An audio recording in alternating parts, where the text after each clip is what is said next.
Seorang pria baru saja selesai dirias di lokasi syuting. Namun tiba-tiba, sang pemeran utama marah besar dan menolak melakukan pengambilan gambar hari itu. Pria itu ingin segera menghapus riasannya, tapi sang sutradara melarang dengan tegas. Riasan ini butuh biaya besar. Sampai syuting selesai, kau tidak boleh menghapusnya. Kalau berani, aku pecat kau. Tak berdaya, pria itu akhirnya pulang dengan wajah penuh riasan. Saat naik ke dalam bus, semua orang terkejut melihatnya. Mereka mengira benar-benar ada makhluk mutan aneh yang lahir di dunia. Pria itu pun takut menyentuh pegangan bus, khawatir properti yang menempel di tangannya rusak. Sepanjang perjalanan, ia berdiri setengah membungkuk, tak bergerak meski bus berguncang. Tiba-tiba, seorang penumpang turun. Konsentrasinya pecah, dan ia tidak sadar bahwa pria itu sebenarnya seorang pencopet. Sesampainya di rumah, penampilannya membuat teman sekamarnya ketakutan. Tak lama kemudian, telepon dari kantor polisi masuk. Polisi berkata, kami sudah menangkap pencuri. Datanglah untuk mengambil dompetmu yang hilang. Namun, begitu ia tiba di kantor polisi, para petugas malah ketakutan melihatnya. Ia buru-buru menjelaskan bahwa dialah korban pencurian. Saat wajahnya dibandingkan dengan foto di kartu identitas, jelas terlihat perbedaan mencolok. Riasan itu membuat wajah aslinya sama sekali tak dikenali. Bahkan, sidik jarinya tak bisa diambil karena tertutup properti makeup.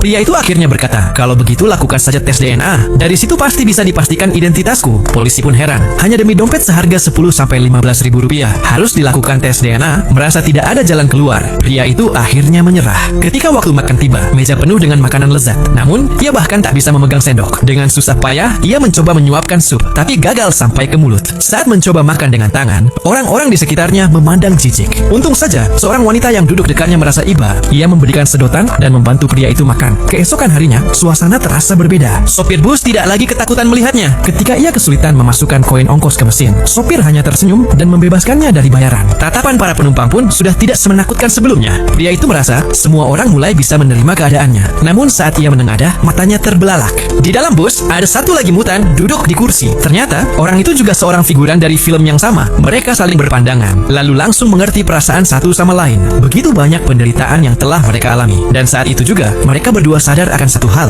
Mereka tak akan pernah lagi bekerja untuk sutradara pelit itu.